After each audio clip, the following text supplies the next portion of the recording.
press the button, and what it does, it represents the text with the more frequent words bigger, less frequent words as smaller. Now, what a beautiful way to pre-teach vocabulary and introduce the topic of what the text will be about. If you look at this, what it will be about is, you can see immediately. Sorry? Plastic, pollution. You will, and look, the word gyres appears a lot, so you'd have to look up in the dictionary because it's one of the keywords in the text. You can see the keywords. So a tool for us to select very quickly for pre-teaching. So then we can look up, for nice lesson plan, look up some pictures that go with the text. And only another form of pre-teaching so the students can see how this goes with this. So text and images. And only then we can introduce a very interesting environmental problem, a very scary one, the Great Pacific Garbage Patch, which is the size of, God knows how big. It's basically the biggest dump in the world. The plastic is accumulating in the gyres, and it's like a whirlpool of rubbish, and there are a number of those in the world. Very interesting.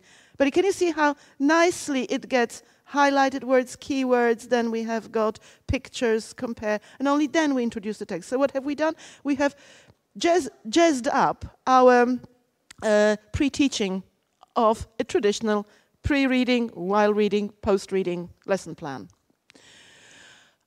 We could do with the word clouds, we could do songs. This is It's Raining Men, Alleluia, and this is Imagine, okay? All the students can make their own, and then they can exchange and can say which song and how do they know.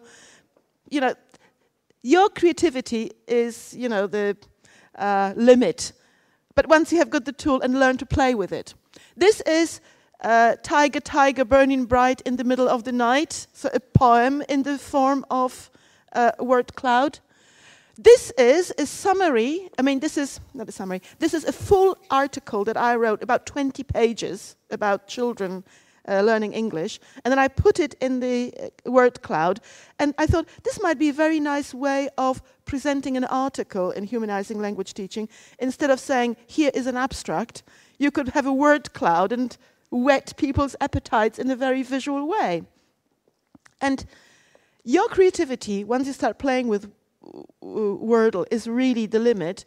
But of course, there is a website, free, as it was free yesterday, ideas to inspire, and it's 51 interesting ways to use Wordle in the classroom. And I have written some articles on that in HLT as well. So networking, finding out. The only thing that you need to learn is how to do screen capture, which first I had a real problem, but I'll tell you about this a bit later, about the word capture. The other tool available is British National Corpus. Basically, 200 million words of the English language fed into the computer, and at a click of the button, you can analyze them. Now, language corpora, or corpuses, depending which generation you are, you say corpora or corpuses. This is information, so it's money. So these corpora you would have to buy. But British National Corpus, because it was produced with the taxpayers' money, is free. And all you do is you Google NatCorp or just British National Corpus. Even you can use the old name Sarah Simple Search. And what you do is you enter the text here, a word, normally word or phrase that you want to research. And what happens, it gives you random 50 solutions from so and so many found. Careful, every time you do this, you get different lot. So if you prepare your handout on the basis of, for example, these sentences, and you don't save them, copy-paste, then the next time you go online, it will be different selection. Some of them will repeat, but not all of them. And what was the word? The word was galore, thank you. The word was galore. And the students now, imagine, came across the word galore. And I was saying them, saying to them what it means, that it means a lot. Of course, with the word galore, there's much more to explore than a lot, a lot, a lot. Because the students then get a number of examples. For example, the myriad humming galore of a river, or opportunities galore, and flashbacks galore. And the students, for themselves, can discover how galore is used and what it means reading in authentic context. And they see that galore follows the noun. Beautiful use of discovery technique. Students themselves arrive at the solution rather than being told by the dictionary. They become mini or young lexicographers. You can do phrases, for example, up and down, a reversible binomial. And then you have got different uses for up and down, like got up and down from another bunker for 60, up and down, each alter different musical attributes, different contexts. And it's also another very interesting activity, because it's not only that you see the phrase many times repeated in context, but it comes from different sources. And if you click on this number here on the side, then it will open and tell you where it came from. So the students can predict the genre, like you know that in some exams, the students have to do genre recognition. Very nice, because on sentence level, they have to recognize what genre it comes from. And this was swing. Again, different meanings of the word swing. To swing something, set up a swing, verb, noun, different meanings, so lexicography and grammar. A more advanced tool, available also on the internet, is the concordancer. So it's not only the British corpus and you have got sentences, full sentences. This time, I like using this one. It's for free and it's very user-friendly. And basically you have to decide, you have to choose your corpus, type in the word. You need to fiddle a bit, play around with a few icons, but this is a very nice research and bit of discovery for yourselves, which tools you want to use. The bottom line is then the words come up in the form of a concordance. So that is, the word that you are interested in is in the middle, and you get so many characters to the left, so you can imagine that this is an endless sentence going there, an endless sentence going there, and this comes from a different text. Nice exercise is, apart from the fact that the students see how the word must is used, is it a noun, is it a verb, what usually follows it, they could do mini writing, and they could complete the sentence here and start properly here. Nice little exercise, again, different genres, writing on sentence level, but also good because it's writing in class but not very time consuming, and still you're working on sentence structure, on genre. And needless to say, if you click on this must, for example, you will get the whole sentence it came from. So once the students have written their own sentence, then they can be asked to compare with the original sentence. You can do it, you don't have to do it.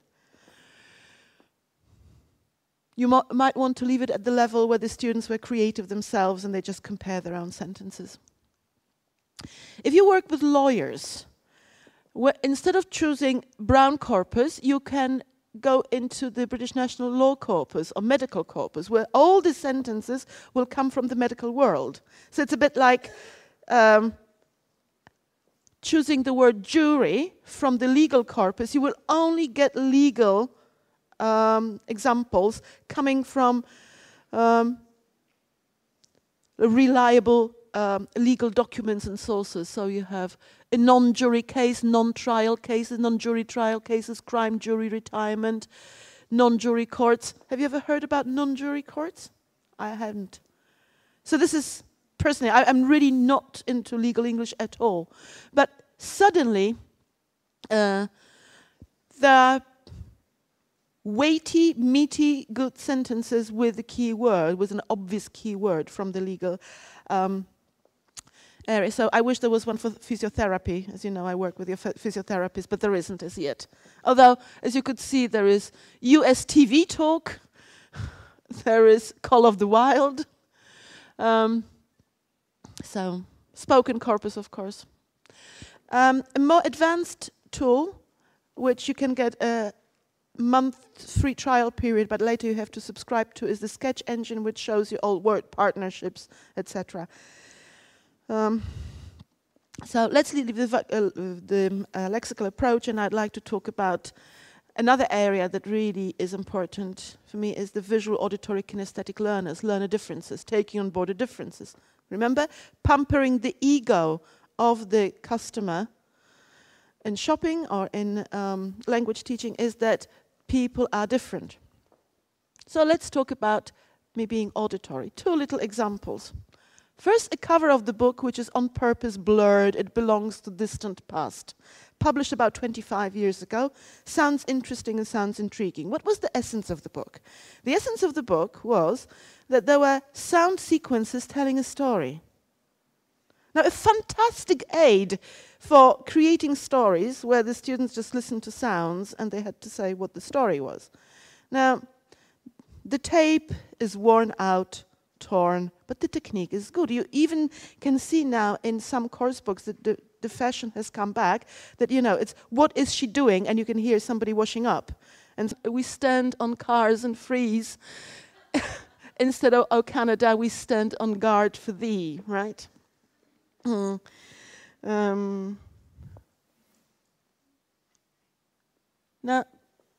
sorry.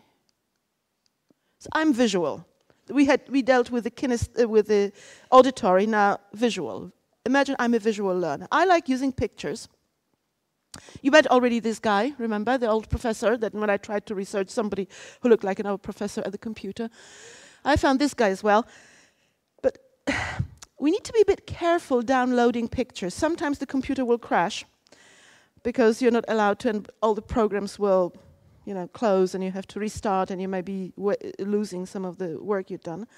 The other one is copyright. Now, I have done this completely illegally. And, you know, this may be somebody's grandfather or uncle, and they're happy to put it, you know, on their website, but, you know, I'm not allowed to use it. So in using these materials in education, we have to be very, very careful. A very interesting anecdote, something happened in Poland. Our late president was very much against gay couples and gay people. And in a presentation prepared by somebody, he had this like photograph and saying, "We don't want these." And there was a gay couple getting married. Now, of course, immediately these guys were found in the States. They were interviewed. Of course, they were the most welcome guests of opposition. And they were invited to come to Poland and tour Poland. And they were used to the political end. But we need to be very, very careful. And even when you go into Flickr, you know, very good resource of high quality photograph, there is always a problem of copyright, data projection, connectivity. So my personal feeling is I haven't thrown away my traditional picture library. I have got, you know, pictures arranged, preparing students for FC, CE, proficiency exams, all those pictures. I keep them. Of course, I've got files for picture libraries, and I can always call up pictures, but there's always this, if a school inspection comes and they say where do these pictures come from and what is the source, I want to be very careful. But Flickr is a very good source to know professional photography. A very lovely tool for visual teachers is Google Images. And of course, you know Google Images, no big deal. But this is something I learned from a student. And he said to me, whenever I get a new word, I Google it, Google Images. So he learned the word gown. And these are the various images he got. Now try to say to yourself what kind of gown that is.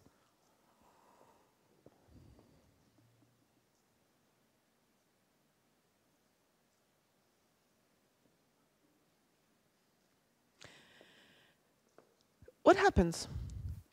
underneath the picture, there's always little caption saying what it is. So you have got prom, dance gown, bridal gown, doctor